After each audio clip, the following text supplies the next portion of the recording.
Gente, boa noite a todos. Sempre é legal voltar aqui. Eu já estou acostumado com o caminho, já nem boto mais no GPS. Eu já subo sozinho aqui, então acho que eu já estou me sentindo em casa. Eu fui recepcionado como se estivesse em casa desde a primeira vez. Mas agora a gente já entrou no ritmo, né? E falando de casa, falando de lar, a nossa conversa de hoje é sobre o ambiente espiritual do nosso lar, das nossas casas. E aí, falando de ambiente espiritual, a gente fala de como nós nos sentimos dentro da nossa casa. Como que é a atmosfera, como se fosse aqui, a gente entrou aqui, tem um cuidado, a sala está limpa, está adequada, tem um bom ambiente físico. Mas quando a gente entra, às vezes a gente entra num lugar que diz assim, nossa, pesado, né? Que ruim aqui. Às vezes a gente entra num lugar, como entramos aqui, que cara, deixa eu sentar um pouquinho, deixa eu descansar, mas tem algo ali. A questão é que quando a gente vai em outros lugares, bom, alguém fez aquele ambiente ficar daquele jeito. Talvez eu não tenha nada a ver com a história, eu só senti. No entanto, quando eu falo da minha casa, do meu lar, sou eu que vivo lá. Provavelmente com outras pessoas. E aí, é muito difícil eu terceirizar a responsabilidade quanto àquele ambiente, caso ele não esteja tão legal hoje. Eu preciso começar a entender qual que é o meu papel nisso. Será que eu posso apenas reclamar da minha esposa, do meu filho, do meu pai, da minha mãe, do marido? Será que eu posso apenas dizer, não, mas é porque você não sabe quem vive comigo? Porque essa pessoa é assim, é assado. Será que dá para só olhar para o outro e dizer, bom, eu não tenho nada a ver com a história? Ou nós estamos participando disso também? E aí a forma como a gente escolheu hoje abordar esse assunto, a gente poderia trazer muitas teorias legais, mas a gente tem que sair daqui com alguma coisa para levar de volta para os nossos lares. A gente tem que chegar lá e ter ideias. Bom, agora que eu sei que eu participo da construção desse ambiente na minha casa, o que eu faço para ser um pouco melhor aqui? Para que quando eu entre, seja a sensação de entrar aqui, de alívio, para que quando as pessoas que vivem lá ou as visitas entrem, sintam a mesma coisa. Então o que nós escolhemos? Pegar um capítulo de um livro chamado Jesus no Lar, que foi escrito por Chico Xavier e ditado pelo espírito Nélio Lúcio. E nesse capítulo, que se chama A Escola das Almas, a sogra de Pedro, Pedro famoso lá, um dos apóstolos, faz uma pergunta a Jesus. Então eu vou pedir a permissão para a gente ler juntos e a gente vai comentando alguns trechos, tá? Então Jesus estava ali com as pessoas ao redor dele, né, com a sua voz suave, persuasiva, transmitindo boas ideias para as pessoas, quando a sogra de Pedro faz uma pergunta. E olha o que ele diz ali, né, que ela estava inquieta. A pergunta dela: Senhor, afinal de contas, o que vem a ser a vida no lar? O que é essa vida no lar? Para que ela serve? Qual a finalidade daquilo? E quando a gente está tranquilo, a gente faz uma pergunta e aguarda. Quando está tudo bem, você pergunta e tem calma para aguardar a resposta. Pois a sogra do Pedro estava inquieta e ela não aguentou nem esperar a resposta e já fez outra pergunta. A gente inicia, mestre, a tarefa entre flores, a gente se apaixona, casa, tudo são flores, né? Para depois encontrar pesada colheita de espinhos. Igual uma roseira, né? Vê primeiro a flor, depois descobre que tinham alguns espinhos lá. Mas ela diz que é uma pesada colheita, né? Ela estava passando por alguma coisa para fazer essa pergunta. E ela diz, no começo é a promessa de paz e compreensão. A gente vê na outra pessoa um ser muito legal, que vai cumprir com muitas coisas para a nossa felicidade, que vai suprir muitas das nossas demandas e carências. A outra pessoa provavelmente nos vê assim também. Mas depois de um tempo a gente descobre que a pessoa era normal. E a outra pessoa descobre que nós também somos normais. Que nós não temos a capacidade de nos transformar naquilo que a outra pessoa imaginava. Nem a outra pessoa tem essa capacidade. Somos normais, somos como somos. Entretanto, diz ela, logo depois surgem pedras e dissabores pelo caminho. Aí a vaca vai para o brejo. Reparando que ela estava muito sensibilizada e começavam a surgir as lágrimas, Jesus deu pressa em responder para ela. E ele diz, o lar é a escola das almas. O templo onde a sabedoria divina nos habilita, nos ensina, nos traz ferramentas para que a gente aprenda algo novo, pouco a pouco. Para quê? Para a gente um dia chegar, para que nós estejamos habilitados ao grande entendimento da humanidade. Ao momento em que a humanidade toda vai se compreender, as pessoas compreendendo umas às outras, sem guerras, sem discórdias, por causa de recursos, por exemplo, sem implicâncias com o outro que vive do outro jeito, porque eu também não gosto que implique comigo, porque eu vivo do meu jeito. Ele diz que o lar é uma escola. E o que a gente encontra numa escola? Pessoas prontas, que já sabem tudo? O professor ou a professora tem alguma expectativa de que aqueles alunos que estão ali já saibam a matéria? Eles sabem que são pessoas em formação, que não sabem e vão precisar passar por lições e provas para aprender. A melhor forma de aprender alguma coisa, eu posso ler, né? A gente está aqui lendo. Mas a gente sabe que dependendo da atividade, fazer é a melhor forma de aprender. Então, no lar, a gente tem as lições fazendo, justamente vivenciando elas. Algo que é interessante lembrar é que, se no passado nós não tínhamos muito acesso a esse tipo de conteúdo aqui, esse tipo de lições para a gente, para entender a nossa própria vida, hoje, com a doutrina espírita, nós já temos acesso a um material tão explicado para a gente, tão bem assim, detalhado, porque Jesus um dia disse, ama teu próximo como a ti mesmo. Se a gente for ver tudo que vai ser dito aqui depois, ele já explicou, com essa frase já está explicado. No entanto, às vezes é tão difícil lembrar que a minha esposa é minha próxima, porque eu achava que ela era minha propriedade. Não, ela é minha esposa, eu tenho que fazer assim, não, tu não vai ir lá com essas pessoas, não, tu vai sair vestida desse jeito, vai isso, não, tu tá falando tais coisas, não, tá louco, não pode falar essas coisas. E aí, ao invés de relembrar que Jesus já disse em outra lição quem é o nosso próximo, todos são nossos próximos, a gente acaba se adonando das pessoas como se fossem propriedade. O meu filho, a minha esposa, o meu marido. E aí a doutrina espírita vem nos explicar novamente, o Consolador prometido, né? Novamente dizer, esqueça as convenções que foram criadas, porque todos somos espíritos.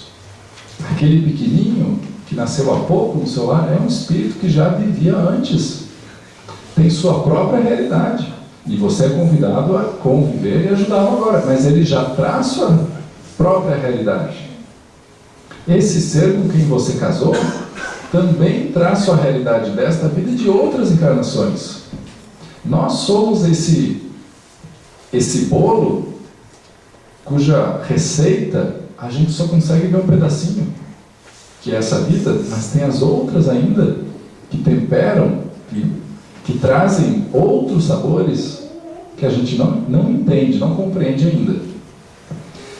E numa conversa com a Célia Diniz, uma das mães daquele filme As Mães de Chico Xavier, que são mães que perderam algum filho e foram até o Chico buscar consolo, né? No filme é retratado ela como aquela mãezinha que a babá estava com o filho na garupa da bicicleta e o filho caiu, bateu a cabecinha, não passou acho que uma semana e ele desencarnou.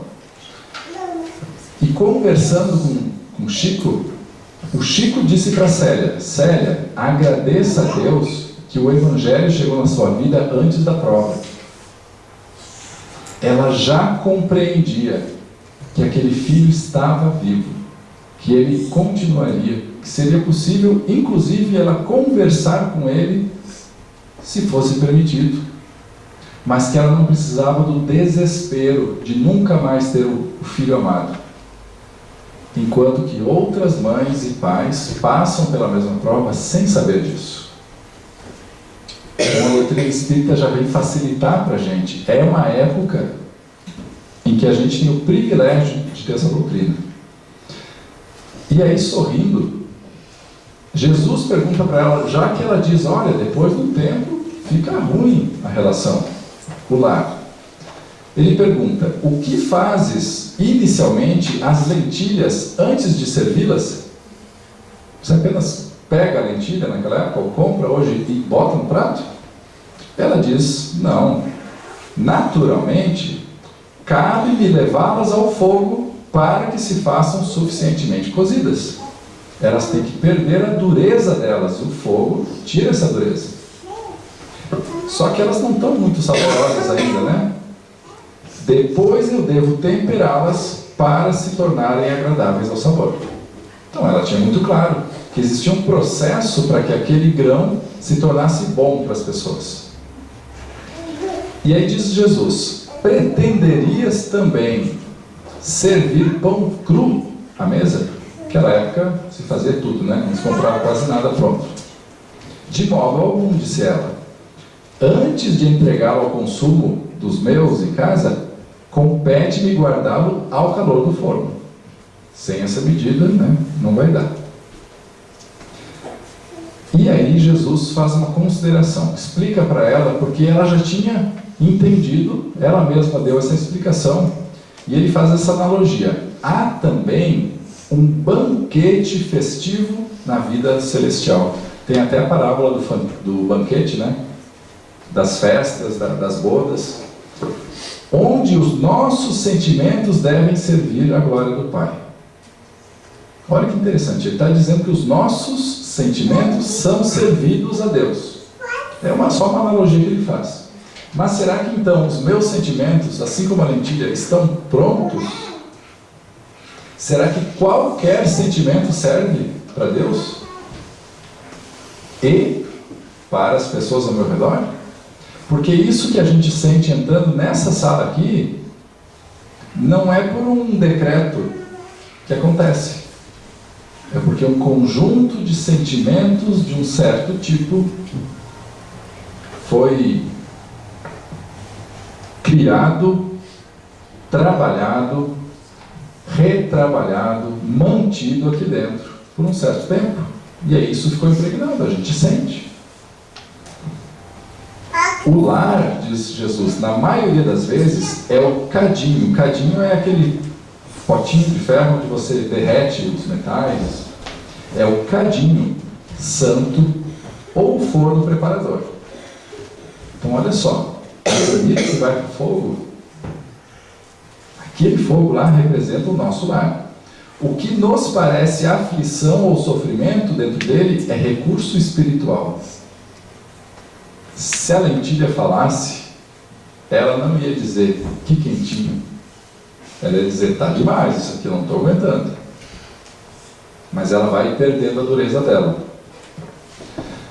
Olha só o que Jesus diz. O coração acordado para a vontade do Senhor retira as mais luminosas bênçãos de suas lutas renovadoras. O que seria um coração acordado? Acordar para estas verdades, acordar para esses fatos que Jesus já nos trouxe e os Espíritos complementaram, de que somos seres espirituais passando por aqui só por um tempinho, só por um tempinho. Eu venho aqui, por exemplo, e vejo que não tem um sofá daqueles que você reclina e faz massagem, você vai, eu achei que ia ter aqui uns... Foi para isso que eu vim aqui hoje? Se tivesse, eu chegasse 15 minutos antes, seria muito legal. Mas eu não vim aqui para isso, então não dou bola para isso, não é? Eu queria que a luz fosse assim, essa diferença. Tá, legal, seria muito bom. Mas eu não vim aqui para esse detalhe. Eu gosto de salas azuis, ou amarelas. Ok, mas eu não vim aqui para isso. Tem algo que eu vim buscar aqui, que não são esses pequenos detalhes. Acordar, ter o coração acordado para a vontade de Deus, é lembrar que lá no nosso lar, a nossa vida em geral também tem um objetivo que é maior. Tem os objetivos menores, que nos ajudam a nos encaminharmos para o objetivo maior. O que são esses objetivos menores? O nosso trabalho, comprar as nossas roupas, fazer uma viagem, fazer um curso. Tudo isso aí são as formas como a gente vai buscando os aprendizados, vai convivendo, vai enfrentando dificuldades, né? E o que seria o nosso maior objetivo? É nos tornarmos melhores ao final desta encarnação. É olhar para trás e ver assim, como eu era quando eu encarnei. Logo que eu encarnei, eu tinha esquecido quase tudo, né? Mas, pelos 2, 3, 4 anos, já começa a aparecer umas pequenas tendências. Aí entra a missão dos pais e mães, nós pais e mães, de começar a perceber as pequenas tendências que os nossos filhos apresentam, porque são as dicas daquilo que nós devemos trabalhar neles, para o bem deles próprios. E aí a gente vai crescendo, e chega a adolescência e começa a voltar tudo que a gente era. Então, se a gente está ali pelos 20 e poucos anos, a gente já recuperou toda a nossa bagagem. Talvez a gente tenha ficado revoltado porque os pais diziam uma coisa e eu penso outra. A isso nós costumamos chamar de adolescência ou aborrecência, pois ficamos aborrecidos porque o que nos passaram é diferente do que eu era. A gente entra em conflito. Mas essa fase passa. E aí a gente descobre como nós somos. Pois bem, quando chegar ao fim, um trabalho que a gente vai fazer é olhar lá para aquela época, dos 20 e poucos, para mim faz muito pouco, né? 2, 3 em cada dedo, né, Carlos? E aí a gente vai comparar. Eu me tornei mais calmo do que aquela época? Eu me tornei mais responsável do que aquela época? Eu me tornei mais compreensivo com as outras pessoas do que naquela época? Eu tenho maior disposição para o trabalho do que naquela época? Esse é o nosso objetivo. Você tem o desejo de comprar uma casa? Batalhe, vá atrás. Só lembre que a casa não vai com a gente para o plano espiritual, ela fica. Então, compre, construa, use, viva momentos legais, lá vai ser muito bom. Sempre sabendo, isso é um empréstimo. Então, sem briga pela casa, sem briga por herança, sem briga por nada disso, porque não é nosso. E este pensamento para todo o resto, para o nosso corpo. Use, cuide, mas ele não é o foco. Não é o meu final. Não é para isso que eu vim aqui. Então Jesus continua. A gente poderia dar outros exemplos, né, que não é o nosso foco final, o que é, mas eu acho que está claro, né?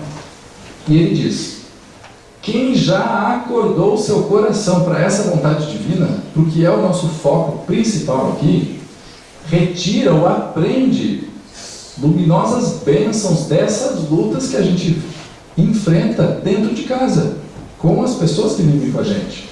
Por quê? Somente aí no nosso lar, de encontro uns com os outros, nós não caímos no lar errado. Aqueles espíritos foram selecionados por mãos habilidosas, porque lá a gente encontraria as lições da escola, que é o lar, que nós precisamos aprender. E, gente, pergunte para qualquer aluno se ele está gostando da aula de matemática. Tem 2, 3 que estão. Os outros, mas aquilo é extremamente importante. Mas na hora que eu não sei, ter que enfrentar aquilo e descobrir a resposta é um grande esforço. Então, nos encontrando com esses seres do passado, onde a gente é colocado de novo dentro do nosso lar, examinando as aspirações e tendências dos outros, que não são nossas, a gente descobre com o tempo que aquela pessoa tem um jeito de ser que não é exatamente o meu, que tem coisas que ela deseja que não é exatamente o que eu desejo. Vale o oposto também, essa pessoa descobre que eu tenho meu jeito de ser que não é exatamente o que ela imaginava. Observando os defeitos alheios, os defeitos da outra pessoa. Jesus disse para não julgar, mas eu não sou cego. E mesmo que a visão não esteja ok em mim, eu sei quando a pessoa está fazendo algo errado. E suportando-nos uns aos outros. Lembrando que a palavra suportar não é só aquela que a gente diz assim, eu não suporto mais o Carlos. Aí parece assim, eu não aguento mais o Carlos. A palavra suportar pode ter esse aspecto de ter que aguentar alguma coisa, mas as colunas desse prédio suportam ele também, dão suporte. Então, vendo as falhas do outro e dando suporte ao outro, aguentando, mas também dando suporte ao outro, aprendemos a desfazer as nossas próprias imperfeições. Entendendo o outro e ajudando o outro, eu aprendo a ajudar a mim mesmo. E se o outro fosse idêntico a mim, nós nos somaríamos naquilo que nós temos de bom. Nós potencializaríamos o que temos de ruim. A gente faria pior o que a gente faz mal. Não é para ser igual. Não é para ser idêntico, porque senão eu não aprendo nada. Aí Jesus diz assim, você nunca notou a rapidez da existência de um homem, de uma pessoa, né? Como é rápido. Para a criança parece que demora, né? Essa palestra deve estar demorando um horror para os pequenos aí. Mas pergunte a alguém que está com 20 anos, quanto tempo passou? Alguém que está com 22, como eu. Ou alguém que está com 38, igual um amigo meu que parece comigo. Quanto tempo levou para chegar aí nos 38? Quanto tempo levou para chegar nos 60, nos 70, nos 80, ou mesmo nos 100? Todo mundo vai dizer, foi muito rápido. Quando a gente vê os filhos nascem, quando a gente vê já estão grandes saindo de casa, quando a gente vê já é vó. Quando a gente vê, Deus diz, acabou o tempo da escola, volte para casa por favor. A gente vai ver como foram as lições, como foi o aprendizado. A isso nós chamamos de morte, né? Ele diz assim, a vida carnal é como uma flor da erva. Aquelas florzinhas, às vezes que tem no mato mesmo. Pela manhã ela emite um perfume e à noite ela já nem existe mais. Tem algumas florzinhas que são muito rápidas, né? O lar é um curso de curta duração. Um curso muito rápido. E parece de longa duração quando às vezes está acontecendo um problema. Parece que demora a passar. Parece que aquilo se estende demais. Mas depois que passam várias das lições, a gente vê, nossa, como foi rápido. Quando um pequeno está no colo, sabe que Quando alguém nos dá uma dica de como criar os filhos, né, você faz assim, ó. Que legal essa dica. Aí você vira as costas e vai fazendo do seu jeito. Temos um pai fresco ali. Eu sou menos fresco, mas também sou um pai fresco. Você ouve a dica e diz assim, nossa, que legal, obrigado. Vira as costas e vai viver a sua vida do seu jeito, tá? Por que eu estou dizendo isso? Tem gente que diz, não pega no colo, porque daí eles não vão querer. Pega, pelo amor de Deus, porque eles vão crescer, gente. Depois não vai mais ter colo. Daqui a um tempo ele diz, mãe, sai.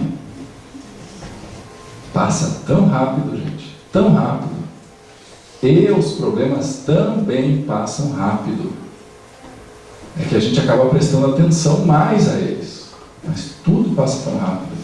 Então eu não preciso levar tão a ponta de faca as coisas. Vai passar.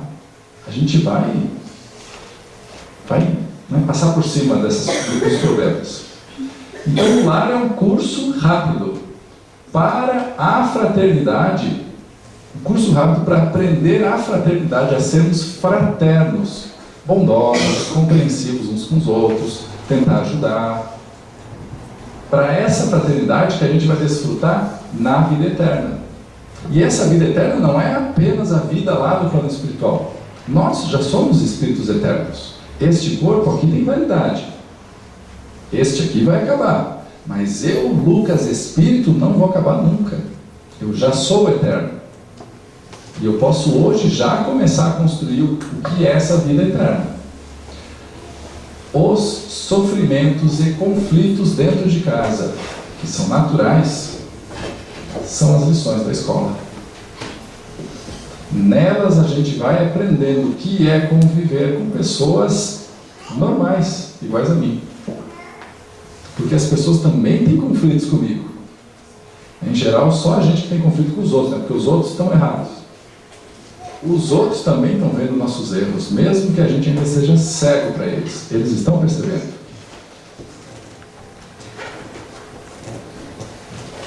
E aí? Opa!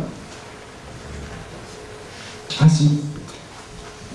Aí, a sogra de Simão, a gente tem mais uns minutinhos?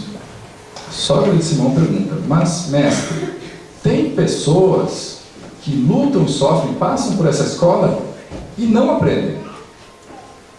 São uns cabeça dura mesmo. Passa e tu vê, o cara está com 90, a mulher já está com 95. E continua com as mesmas ideias, preso nas mesmas ideias, do mesmo jeito, não muda nada. Aí o Cristo olhou para ela de forma lúcida, fez outra pergunta. O que você faz com as lentilhas endurecidas, aquelas que mesmo com fogo não ficaram macias? Ela diz, olha, eu jogo elas fora, no monturo, no monte de lixo, comida ali, né, nos restos, porque senão elas feririam a boca de quem está comendo. E ele diz, pois bem, ocorre o mesmo, com a alma rebelde ao quê? As sugestões edificantes do lar. O lar nos sugere, através das lições, dos problemas, aceite um pouquinho mais o outro como é, não exija tanto para você, ajude naquilo que é difícil para o outro. Tem coisas que para a gente já são fáceis e para o outro é uma tormenta. Ajude o outro, facilite para o outro. Mas eu já sei que o outro, aquela pessoa, quando acontece tal coisa, então vamos facilitar. Não vamos permitir que aconteça aquela coisa que irrita. Não vamos falar daquele jeito que a gente já sabe da briga. E se acontecer, vamos tentar ajudar. Jesus diz assim, a luta comum, essa coisa de viver em casa, de se suportar, de aprender uns com os outros, mantém a fervura. Isso é o gás ali do fogão que mantém essa fervura para a gente quebrar as arestas da relação. E quando chega a morte, que é a selecionadora do alimento, a morte é aquele momento em que se olha, aqui ficou bom, aqui não ficou bom, corta aqui, deixa de lado.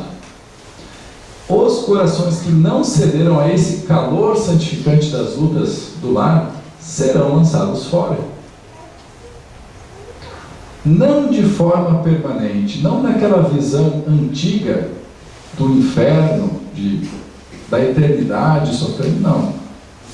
Porque aquele alimento que sobrou e que foi para uma pilha assim, vira um adubo, que vai frutificar em algo, mas ele precisa de um tempo, né? Ele vai passar por outros processos. E aí a gente lembra de André Luiz, no livro Nosso Lar e no filme de mesmo nome, né? Nosso Lar, quando ele se vê na vida espiritual num local que de agradável não tinha nada. Ele entende que alguma coisa levou ele até ali. E depois de um tempo ele percebe que foi ele próprio, com os atos dele, dentro de casa e fora, que ele construiu, ele atraiu para ele próprio, através dos atos, essa condição. E foi habitar no plano espiritual próximo a pessoas que eram como ele. Se eu sou um cabeça dura,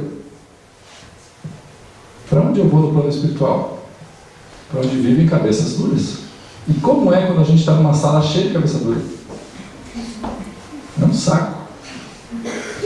Ninguém dá o braço a torcer. Não adianta que você fale. Todo mundo cabeça dura.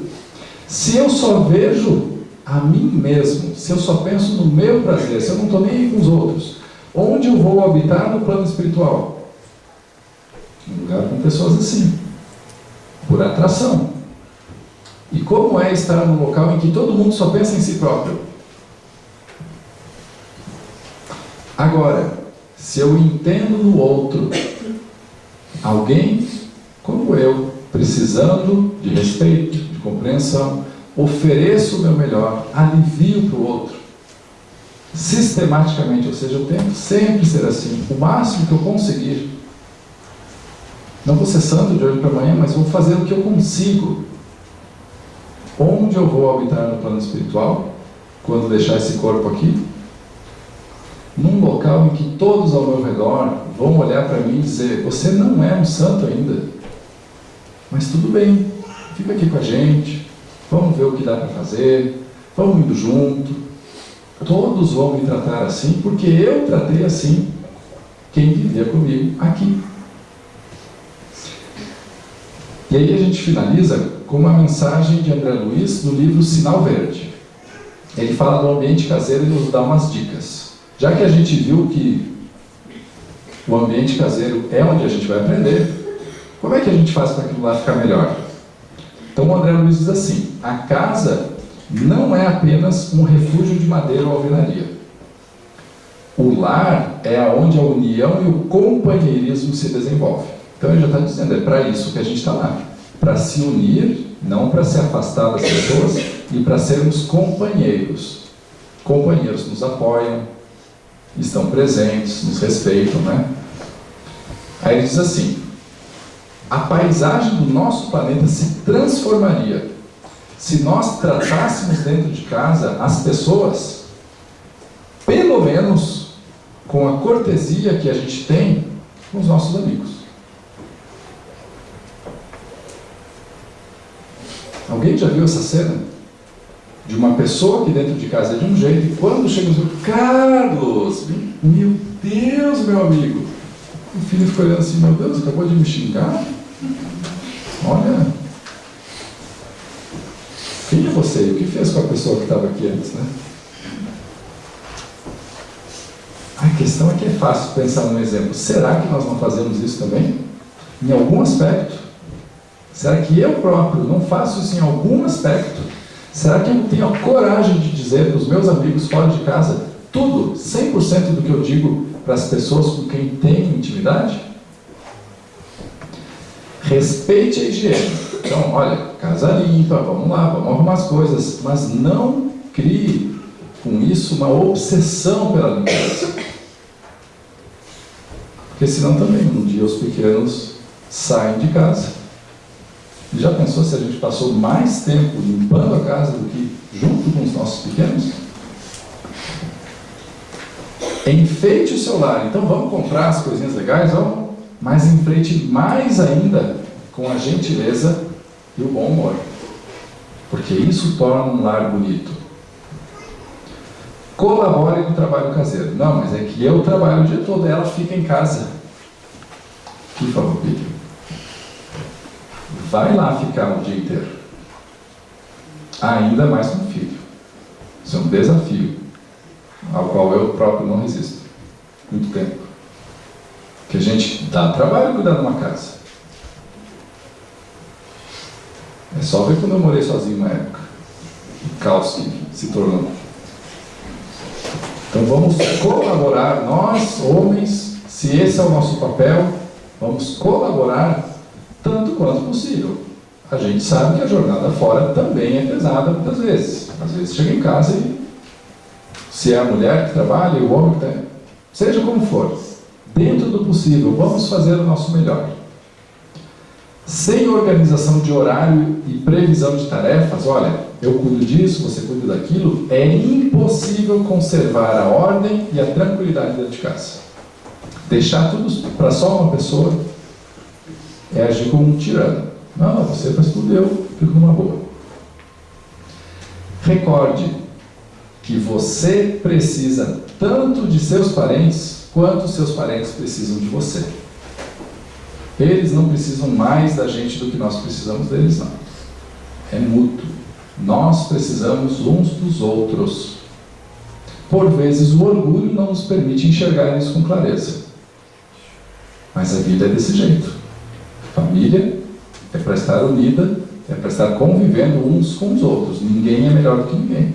Se alguém for melhor que... Às vezes alguém é melhor que alguém. Às vezes alguém é. É um espírito mais evoluído. E sabe quais são as características dos espíritos mais evoluídos? Eles não reclamam. Eles se dispõem a respeitar o outro como o outro é. Eles trabalham mais. Eles amam mais. Então é possível que eu seja realmente um espírito mais evoluído.